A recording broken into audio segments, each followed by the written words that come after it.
Welcome to government ITI Sonamukhi and running under ফিডিবি। আজকে যে ট্রেড তোমরা জয়েন করেছো fitter trade mechanical department. Then আজকে আমরা মেকানিক্যাল ডিপার্টমেন্টের যে একটা নতুন টপিক নিয়ে আজকে আমরা আলোচনা করব, ঠিক আছে? যে নতুন টপিক নিয়ে আলোচনা করব সেই টপিকটার নাম হচ্ছে যে belt rope and chain drives. যে belt rope and chain drives নামটা শুনেই তোমরা হয়তো বুঝতে পারছো যে আলটিমেট টপিকটা বিষয়বস্তু বা টপিকটার নামটা শুনে তোমরা আলটিমেট জাজ করতে পারছো যে টপিকটার মধ্যে কি আছে বা কি নিয়ে আমরা ডিসকাশন করতে চলেছি, ঠিক আছে? তো কিছুদিন আগে যখন আমরা যে সমস্ত পাওয়ার ট্রান্সমিশনের যে সমস্ত মাধ্যমগুলো ছিল, পাওয়ার ট্রান্সমিশনের যে সমস্ত মাধ্যম বা গিয়ারের সাহায্যে আমরা যে পাওয়ার ট্রান্সমিট করতাম, ঠিক belt rope and chain drive হচ্ছে পাওয়ার ট্রান্সমিশনের একটা মাধ্যম, ঠিক আছে? এবার হচ্ছে বেল্ট ড্রাইভস, যে আজকে আমরা বেসিক্যালি আলোচনা করব বেল্ট ড্রাইভ নিয়ে। তো বেল্ট ড্রাইভ আমরা কোন কোন পারপাসে ইউজ করছি এবং বেল্ট ড্রাইভস এর সাধারণত কার্যকারিতা কি। ফার্স্ট অফ অল হচ্ছে বেল্ট ড্রাইভস এর ডেফিনেশনস, যে বেল্ট ড্রাইভস কাকে বলে।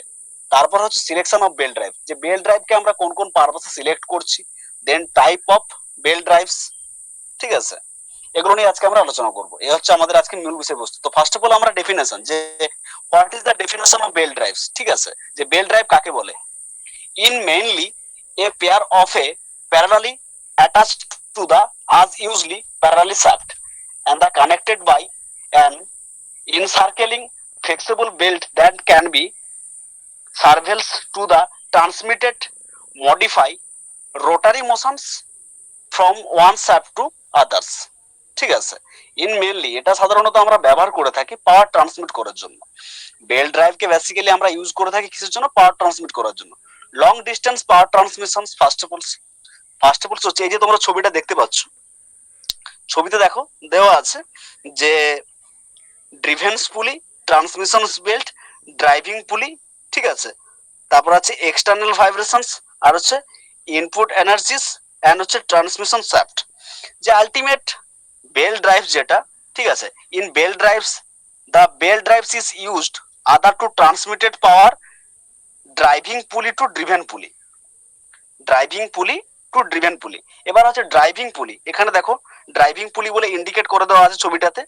ড্রাইভিং পুলিটা কি? যে আলটিমেট একটা মোটরসের মধ্যে যে শ্যাফট লাগানো আছে, যখন আমরা পাওয়ার সাপ্লাই দিচ্ছি একটা মোটরের মধ্যে, তো মোটরটা অটোমেটিকলি ভাবে রানিং কন্ডিশনে আসছে। ইলেকট্রিক শক্তি প্রদান করার পর মোটরটা যখন রানিং কন্ডিশনে আসছে এবং মোটরের মধ্যে যে শ্যাফট লাগানো আছে সেটা সাধারণত অটোমেটিকলি ঘুরবে। ঘুরছে মানে পাওয়ার জেনারেট হচ্ছে, এবং সেই শ্যাফটের মধ্যে আমরা কি করব? যে পুলি লাগাবো, ঠিক আছে? শ্যাফটের মধ্যে যে পুলিটা লাগানো থাকে এবং যে পুলিটা সাধারণত ঘুরছে মোটরের শ্যাফটের সাথে, সেই পুলিটাকে সাধারণত আমরা কি বলবো? ড্রাইভিং পুলি। যে অটোমেটিকলি ভাবে ড্রাইভ করছে, সেই জন্য সেটাকে ড্রাইভিং পুলি বলা হচ্ছে। ঠিক এর অপোজিট ডিরেকশনে যে পুলিটা লাগানো আছে যে দেখতে পাচ্ছ, সেটাকে বলা হচ্ছে ড্রিভেন পুলি। এবার কোশ্চেন আসতে পারে, what is the difference between driving পুলি অ্যান্ড ড্রিভেন পুলি। যে ড্রাইভিং পুলি কি এবং ড্রিভেন পুলি কি।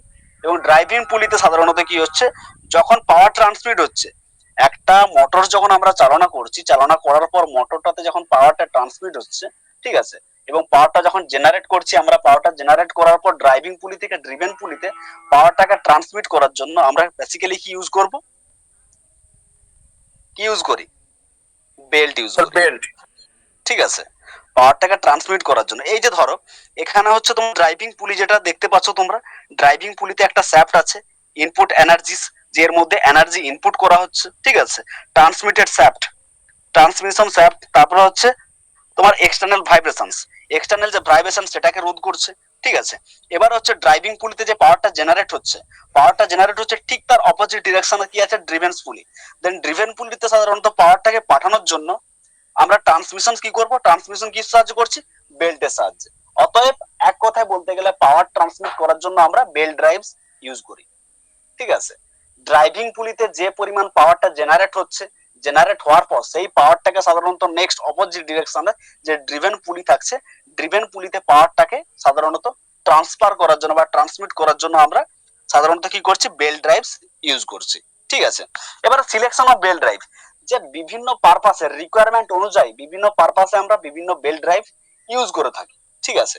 বেল্ট ড্রাইভ ইউজ করার আগে বেল্ট ড্রাইভ যে আমরা সিলেকশন করব, তার জন্য আমাদের যে ভাইটাল কিছু পয়েন্ট আছে, যে পয়েন্টগুলোর উপর জাজ করে আমরা সিলেকশন অফ বেল্ট ড্রাইভকে আমরা সিলেকশন করতে পারছি, ঠিক আছে?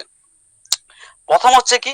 পাওয়ার টু বি ট্রান্সমিটেড, পাওয়ারটা যে আমরা ট্রান্সমিট করছি সেটা কোন পারপাসে ট্রান্সমিট করছি, তার ডিস্টেন্স কতটা আছে, power to be transmitted first of all. Next হচ্ছে speed of driven to driving shaft, speed যে আলটিমেট যে স্পিডে সাধারণত ঘুরছে, ঠিক আছে, পুলিটা, এবং তার ফলে সাধারণত ড্রাইভিং শ্যাফট থেকে ড্রিভেন শ্যাফটের স্পিড মেজারমেন্ট থেকে শুরু করে যে ড্রাইভিং শ্যাফট থেকে ড্রিভেন শ্যাফটে সাধারণত ডিস্টেন্স কতটা সেটা একটা ব্যাপার, ঠিক আছে। Centre distance between the shaft, centre distance যে ড্রাইভিং পুলি থেকে ড্রিভেন পুলি যে সেন্টার, তার ডিস্টেন্স বিটুইন দ্য শ্যাফট, বুঝতে পারলে? এই উপরগুলো সাধারণত এই পয়েন্টগুলোর উপর ভিত্তি করে আমরা সিলেকশনস করি যে ড্রাইভিং পুলি থেকে ড্রিভেন পুলিশে সাধারণত সিলেকশন অফ বেল্ট ড্রাইভস। এবার হচ্ছে type of drives, type of belt drives বা classification of belt drives.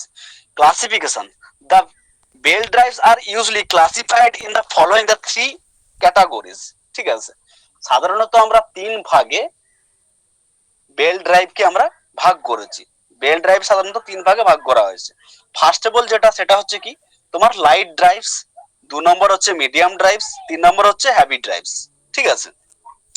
Light drives, medium drives and heavy drives, তিনটে সাধারণত আলাদা আলাদা ভাগে ভাগ করা হয়েছে, ঠিক আছে। এবারে তোমরা হয়তো বলবে যে what is the light drives, যে লাইট ড্রাইভস আলটিমেট কি, this belt drives are use transmit small amount power, ঠিক আছে। যেখানে সাধারণত অল্প সংখ্যক পাওয়ার ট্রান্সমিট করা আমাদের প্রয়োজন, অল্প সংখ্যক পাওয়ার ট্রান্সমিট করার জন্য আমরা কি করছি, স্মল অ্যামাউন্ট পাওয়ার ট্রান্সমিট করার জন্য আমরা লাইট ড্রাইভস ইউজ করি, ঠিক আছে। এবার অল্প সংখ্যক যে পাওয়ারটা ট্রান্সমিট করছি, তার পাওয়ার ট্রান্সমিট করার সময় বেল্টের সাধারণত স্পিড, যে পাওয়ার অ্যাট বেল্ট স্পিড, যে বেল্টের যে স্পিডটা সেটা up to 10 metre per second, বোঝা গেল?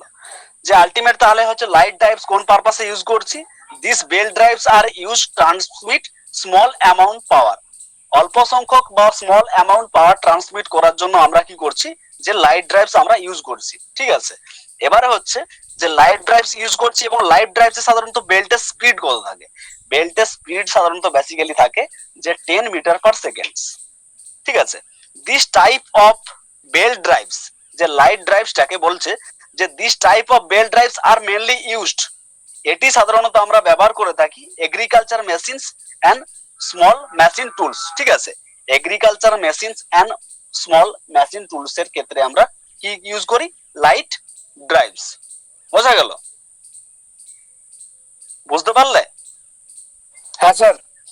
আলটিমেট হচ্ছে যে light drives, classification of belt drive, belt ড্রাইভকে যে তিন ভাগে ভাগ করা হয়েছে, ফার্স্ট অফ অল হচ্ছে লাইট ড্রাইভস, যে লাইট ড্রাইভসটা আলটিমেট কি, this belt drives are use to transmit small amount power, ঠিক আছে। ট্রান্সমিট স্মল অ্যামাউন্ট পাওয়ার, অল্প সংখ্যক পাওয়ার ট্রান্সমিট করার জন্য আমরা লাইট ড্রাইভস ইউজ করছি। এবারে হচ্ছে লাইট ড্রাইভসে যখন আমরা পাওয়ারটা ট্রান্সমিট করছি, বেল্টের স্পিড কত, বেল্টের speed up to 10 metre per second, ঠিক আছে, 10 metre per second. This type of belt drives mainly used, এই ধরনের আমরা বেল ড্রাইভস কে মেনলি ইউজ করে থাকি agriculture machine and small machine tools, ঠিক আছে। এগ্রিকালচার মেশিনের ক্ষেত্রে যে কৃষি কাজ করার জন্য যে সমস্ত মেশিনারিজ আমরা ইউজ করে থাকি, এগ্রিকালচার মেশিনস, ঠিক আছে, বা এগ্রিকালচার মেকানিজমে যে সমস্ত আমরা মেশিন পত্র ইউজ করে থাকি পাওয়ার ট্রান্সমিট করার জন্য, সেখানে আমরা কি করছি, এগ্রিকালচার ফিল্ডে যে সমস্ত মেশিন ইউজ করছি সেটা, এবং small machine tools, small machine tools এর ক্ষেত্রে আমরা কি করছি, যে লাইট ড্রাইভস আমরা ইউজ করছি। নেক্সট হচ্ছে কি, যে মিডিয়াম ড্রাইভস। এবার মিডিয়াম ড্রাইভসটা আলটিমেট কি, মিডিয়াম কথার অর্থ শুনে তোমরা বুঝতে পারছো যে মিডিয়াম পাওয়ার, ঠিক আছে, মানে খুব বেশিও নয় খুবই কমও নয়। লাইট ড্রাইভস অল্প সংখ্যক পাওয়ার ট্রান্সমিট করাচ্ছে, সেই জন্য সেটাকে লাইট ড্রাইভস বলা হচ্ছে। এবার medium drives, this belt drives are use to transmit medium power, this belt drives are use to transmit medium power. তাহলে মিডিয়াম ড্রাইভস এর আলটিমেট কাজ হচ্ছে this belt drives are use to transmit medium power, medium power transmit করার জন্য আমরা medium drives use করছি, ঠিক আছে। এবারে হচ্ছে যে speed between at a belt speed between, যে মিডিয়াম ড্রাইভস এর বেল্টের স্পিড কত, যেমন লাইট ড্রাইভস এ সাধারণত বেল্টের speed up to 10 metre per second, এবং মিডিয়াম স্পিডে সাধারণত বেল্টের স্পিড আপ টু কত হচ্ছে 10 metre per second to 22 metre per second, ঠিক আছে, বুঝতে পারলে? যে লাইট ড্রাইভস সাধারণত বেল্টের speed up to 10 metre per second. এবারে মিডিয়াম সাধারণত ড্রাইভসে কি হচ্ছে, মিডিয়াম ড্রাইভসে সাধারণত বেল্টের স্পিড হচ্ছে 10 metre per second to 22 metre per second. It is mainly used, এটিকে আমরা সাধারণত বেসিক্যালি ইউজ করে থাকি, it is mainly used machining tools. যে সমস্ত মেশিনিং টুলসে পাওয়ার ট্রান্সমিট করা সাধারণত দরকার হয়, মেশিনিং টুলস এর ক্ষেত্রে সাধারণত আমরা কি করছি, মিডিয়াম ড্রাইভস আমরা ইউজ করছি। ঠিক আছে, এরপরে হচ্ছে হ্যাভি ড্রাইভস। যে হ্যাভি কথার অর্থ শুনে তোমরা বুঝতে পারছো যে হ্যাভি ওয়ার্ক পারপাসে, হ্যাভি ওয়ার্ক পারপাসে যে সমস্ত ড্রাইভস আমরা ইউজ করব সেগুলোকে আমরা হ্যাভি ড্রাইভস বলবো। This belt drives are use to transmit large power. ঠিক আছে, this belt drives are use to transmit large power at belt speed more than 22 metre per second. যেমন লাইট ড্রাইভস সাধারণত বেল্টের speed ছিল 10 metre per second, medium drives বেল্টের speed হচ্ছে 10 metre per second to 22 metre per second. এবার হচ্ছে heavy drives. This belt drives are use to, এটাকে সাধারণত আমরা ব্যবহার করে থাকি ট্রান্সমিট লার্জ পাওয়ার, খুবই অধিক পাওয়ার সাধারণত ট্রান্সমিট করার জন্য আমরা হ্যাভি ড্রাইভস কে ইউজ করেছি। এবার হ্যাভি ড্রাইভস এর আলটিমেট বেল্টের স্পিড সেটা হচ্ছে more than 22 metre per second. বুঝতে পারলে যে 22 মিটার পার সেকেন্ডের থেকে বেশি, কম নয়। ঠিক আছে, 22 metre, more than 22 metre per second উল্লেখ করে দিয়েছে ডেফিনেটলি যে 22 মিটার পার সেকেন্ড। ঠিক আছে, ইট ইজ মেনলি ইউজড, এটা কি সাধারণত আমরা ব্যবহার করে থাকি, ইট ইজ মেনলি ইউজড। সাধারণত আমরা এই বেল্ট হ্যাভি ড্রাইভস কে আমরা ইউজ করে থাকছি কোন কোন পারপাসে, it is mainly used compressors and generator. Compressors and জেনারেটরের ক্ষেত্রে আমরা হ্যাভি ড্রাইভস কে আমরা ইউজ করছি, কারণ আলটিমেট তোমরা জানো যে কিছুদিন আগে তোমাদের একটা চ্যাপ্টার নিয়ে আমরা আলোচনা করেছিলাম, সেটা হচ্ছে নিউম্যাটিক সিস্টেমস। যে নিউম্যাটিক সিস্টেমস এয়ার প্রেসারকে কাজে লাগিয়ে কিভাবে আমরা কাজ করছি বা ওয়ার্ক করছি, এবং নিউম্যাটিক সিস্টেম কোন কোন পারপাসে ইউজ করা হচ্ছে, তার working principle, advantage and disadvantage.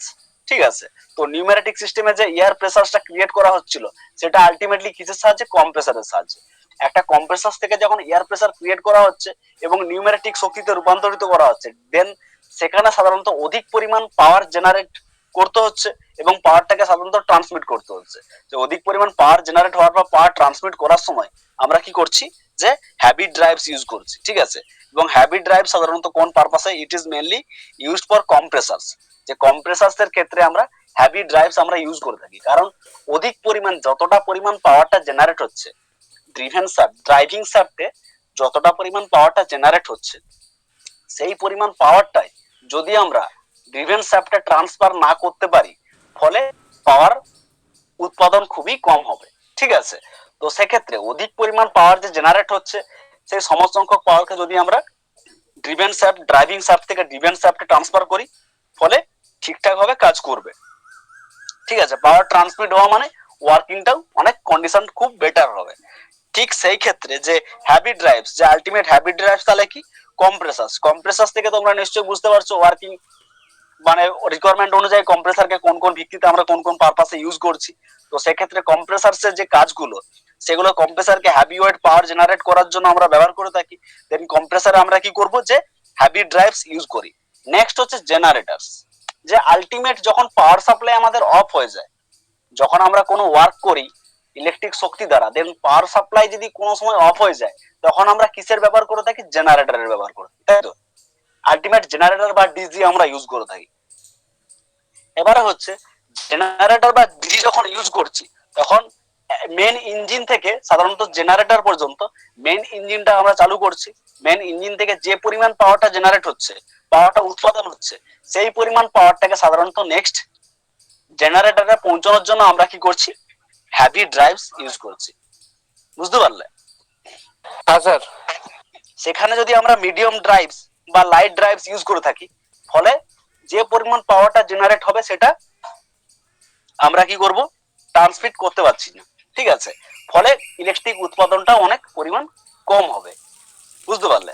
যে আমাদের আলটিমেট কাজ হচ্ছে যে ড্রাইভিং শ্যাফট থেকে ড্রিভেন শ্যাফট। ড্রাইভিং শ্যাফট যখন আমরা জেনারেটর চালাচ্ছি, তখন আমরা মেন ইঞ্জিনটাকে চালাচ্ছি, যেখান থেকে যে ইঞ্জিনটাকে চালাচ্ছি, ইঞ্জিনে সাধারণত কি শ্যাফট লাগানো আছে এবং সেখান থেকে সাধারণত বেল্ট পুলি লাগানো আছে, এবং পুলির থেকে সাহায্যে কি ড্রিভেন আমরা কি করছি, হ্যাভি ড্রাইভস আমরা ইউজ করছি। ড্রাইভসটাকে ইউজ করার ফলে, হ্যাভি ড্রাইভস ইউজ করার ফলে কি হচ্ছে, যে অধিক পরিমাণ যে পাওয়ারটা জেনারেট হচ্ছে সাধারণত ইঞ্জিনে, মেন ইঞ্জিন থেকে, সেটা অটোমেটিকলি ভাবে জেনারেটর পর্যন্ত আমরা পৌঁছতে সাহায্য করছে। ঠিক আছে, সেই জন্য ইট is mainly used, heavy drives it is mainly used compressor and জেনারেটরস।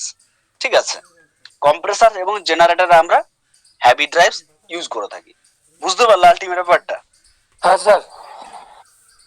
দেখো এই ছবিটা দেখো, ছবিটা দেখলে তোমরা বুঝতে পারবে সেন্টার ডিস্টেন্স, যে আলটিমেট একটা ড্রাইভস থেকে যখন অন্য একটা ড্রাইভসে আমরা পাওয়ারটাকে ট্রান্সমিট করছি, তখন আমাদের সবসময় মাথায় রাখতে হবে যে সেন্টার ডিস্টেন্স কতখানি। যে একটা শ্যাফট থেকে অন্য শ্যাফটের সাধারণত সেন্টার ডিস্টেন্স যত কম হবে, পাওয়ারটা আমরা তত বেশি ট্রান্সমিট করতে পারছি। এবং একটা লিমিট থাকছে, যে নির্দিষ্ট একটা সেন্টার ডিস্টেন্সের বেশি হলে অধিক পরিমাণ পাওয়ার জেনারেট হয় না।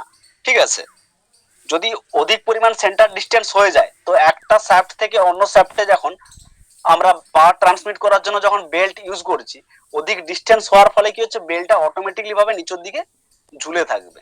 ঠিক আছে, ফিক্স বা টাইট থাকবে না।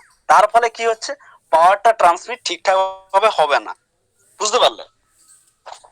হ্যাঁ স্যার।